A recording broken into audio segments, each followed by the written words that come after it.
There's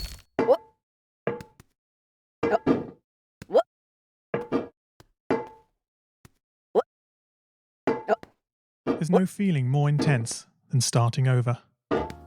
If you've broken your Scratch project moments after you've shared it, as I have, or you spent hours working on a project only to notice too late that one of your sprites has unexplainably gone missing. If you've made use of that difficult-to-name thing of thing block, within the sensing category, amazingly useful but capable, due to a Scratch bug, of leaving you crying as it dumps all your scripts in one big unordered heap. If you've made real progress coding a game over the course of the week, only to come back the next day to discover you weren't even logged in, nothing has been saving. Starting over is harder than starting up. If you're not ready for that, like if you've already had a bad day at school, then what you're about to go through may be too much. Feel free to go away and come back. I'll be here. Alright, thanks for coming with me on this trip. I'll understand if you need to take a break at any point. Just find a safe place to stop and remember to pause the game by pressing P. On Scratch you can find loads of remixed or reimagined recreations of existing games, and with good reason. George Bernard Shaw said, "Imitation is not just the sincerest form of flattery, it's the sincerest form of learning." This game is a recreation of a game that came out in 2017, titled Getting Over It with Bennett Foddy. That game in turn was a homage to a free game that came out in 2002. Both games involved dragging yourself, using a hammer, up a mountain assembled from assets and objects sourced from many other games. It seems appropriate then that, when trying to recreate Getting Over It in Scratch, that we should construct our mountain from the same assets used in literally millions of Scratch projects, the unmistakable contents of the Scratch costume library. Unlike Unity or Unreal, Scratch does not provide you with a built-in physics or 3D rendering engine. It has no state-of-the-art debugger, you can't even pause your scripts. We are forced to program old school.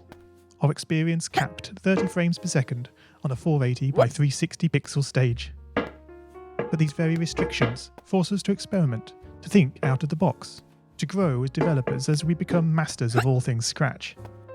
And let's not forget, what we lack in technology, we make up for in community. This fantastic bunch of budding software engineers, building, learning, creating, playing, remixing, as diverse a group of people as the very Scratch assets we now so skillfully attempt to ascend. The act of climbing, in the digital world or in the real world, has certain essential properties that give the game its flavour. No amount of forward progress is guaranteed.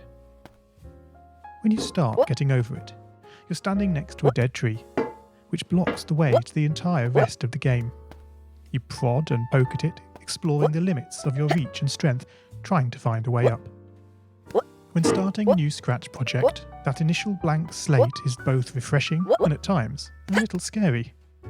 Wouldn't it be great if we could travel forward in time and review our finished projects to see how well they turned out? I certainly wish we could. The real draw of coding, what gives it that special zing, is the challenge of accomplishing something you've never done before.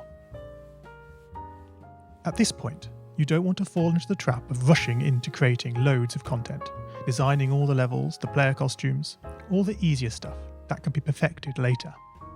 No, before all that, you need to prod and poke that tree.